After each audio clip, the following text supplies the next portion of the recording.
let's get back home to Nigeria, because when a central bank announces changes in country's currency, everyone listens, and such announcements could send the markets into a frenzy. If such announcements are made during a political season, as Nigeria presently is, then the reactions of the past 2 days are well understandable. But beyond the news and the noise, let's try and understand the flow of money in the economy. Tilewa Adebajo, the CEO, the CFG Advisory, is an economist and markets expert. He's here with me in the studios. It's a Friday, so we thank you for making the time. So we're trying to get away from the noise and get a news in. Let's understand money. Broadly speaking, how does money or currency flow in a typical economy? Thank you very much, Bosun. First of all, it's important that we understand the components of money and understand the difference between money supply and cash. People have been saying that, there's money supply of 44 trillion and the cash component is only maybe about 10%. And why is this so significant? But when you take a look at the real dynamics of cash, the missing narrative here is what you call the velocity of the transactions or the multiplier effects. And if you do not take that into consideration, you will not really understand the dynamics. The money you're talking about, 44 trillion, is not static. It's not sitting somewhere. It's not sitting somewhere. It's moving around among various transactions at any point in time. Now, you talk about what the central bank governor said is the component of money supply, which is cash related, is M1. And M1 is related to, you're looking at money, cash in the vaults of the banks and cash outside the banking system. And the concern of the central bank governor is the fact that 85% of the cash is outside the banking system, and that money is outside its regulatory and legal control. So, as you know, the director of monetary policy was on your on this program, on your program this morning, yes, on this channel this morning, and he talked about the fact that they were having challenges with that money to be able to signal the markets, to be able to either raise rates or decrease rates in the markets, and they needed to get firm control. So they have lost control of that market, and they needed to understand how that dynamic works. But having said that, the reason why all these are very important is the fact that that is M1. M2 are more of the stable deposits you see, demand deposits, the money in your checking accounts and your savings accounts, while M3 is more of your long-term deposits, savings and bonds. So those are more stable type of deposits that you see. So if you take a look at the velocity of cash, of those transactions within yes, M1, M2 and M3, yeah, M2, M3 has remained very stable at about 5 times over a period of time. Where the challenge is the fact that vault cash has a velocity of 455 times. That is the money in the vault of the bank, and the way it comes in and go out. The velocity of those transactions is 455 times. Meanwhile, wow, M2 just has a velocity of just 5 times. So if you take a look at cash in the banks and cash in circulation, you're looking at about a velocity, in 2000 it was 22 times. Now is about 60 times. Wow. So what you're seeing is the fact that that small amount of money, the velocity is quite significant. So the challenge for the central bank at the moment is the fact that the velocity of the vault cash at 455 is putting extreme pressure. And that is why you see that even though people have bank accounts, where you find the queues in the bank now, it's outside in the banking halls at where? ATM machines. So people are still going and taking their money out through the ATM machines. So this is where you have the challenge. So when you factor in the velocity of money, then that same. Does that tell me anything about the huge informal sector of our economy? Our economy is a dual economy, and that is a reality we face. And that is why cash begins to become... Cash is king. In Nigeria. So definitely, and apart from cash being king, let's also understand that financial inclusion is also something that is critical.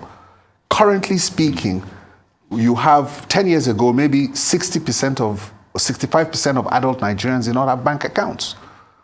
Now maybe it's down to about 45, 50, but on a population of 200 million, there's still a significant amount of Nigerians that don't own bank accounts. So they need to hold their money in cash. on an aggregate, they become quite significant. So, and it's also important to see what the Director of Currency Operations said on your program this morning on this channel. He said they have 19 hubs, 37 branches, and they have dedicated charter flights to fly money across Nigeria to be able to move money, to be able to meet the demand and supply, because this money is going in and out of the system. And so the activity, the velocity really you're talking about is not even with the cash outside the banking system, but the vault cash. That is where you see the velocity. That is 455 times higher than any of these amounts. So it means, therefore, that the central bank has to rethink its currency management. Exactly. And that's why they have launched a lot of the digital payment platforms. And why they're saying that they're using this opportunity to see that if they withdraw this money, maybe people will start using alternative channels and force people into alternative channels, as it happened during COVID. What makes the higher denominations of 200, 500, and 1,000 naira the key targets? Well, I mean, that's the bulk of the currency in circulation, as you would know, because obviously you would want to use 1,000 naira notes as opposed to holding 10 100 naira notes. So it's easier, it's more convenient. Because the higher value notes are more in demand, because you don't want to be carrying too much cash around. So the lower currency denomination are less in use, because even goods and services are far less priced in those range of 5 naira, 10 naira. By the way, inflation is eating very hard into that. So how much is a bottle of soft drink now, for instance? You know, so it goes within the 200, 500 range. Exactly. So basically, that's where they're targeting. So it's quite an interest. So people don't understand that velocity of transaction. So even though vault cash is the smallest part of the money supply ecosystem, it has the highest velocity. But let's talk about the payment system. Whether I'm using cash, I'm using ATM, I'm using whatever. So I must say thank you for this very interesting chats that they've shared with us here. Where I need to acknowledge that this is courtesy of CFG Advisory. So let's talk a little bit, just about a minute or two, about the payment channels. We've seen a whole lot of new range of payment systems evolve in Nigeria. Are they promoting more use of cash, or they're limiting the use of cash? Okay, you see, I'm going to go back to what the Director of Monetary Policy said again. Dr. Mahmood. Yes, Dr. Mahmood. And I'll give you some data in terms of cash in Nigeria.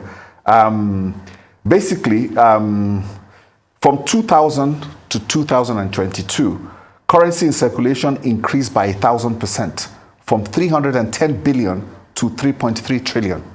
In the last 10 years, the increase has been 150%, from 1.3 trillion to 3.3 trillion. And that has a velocity of close to 60 times. Okay, so you can begin to understand what that is. So what the Director of Monetary Policy said was clearly that it seems that despite the fact that we've invested in a lot of all these digital payment channels, they're working and everything, it seems as if their cashless policy is not working.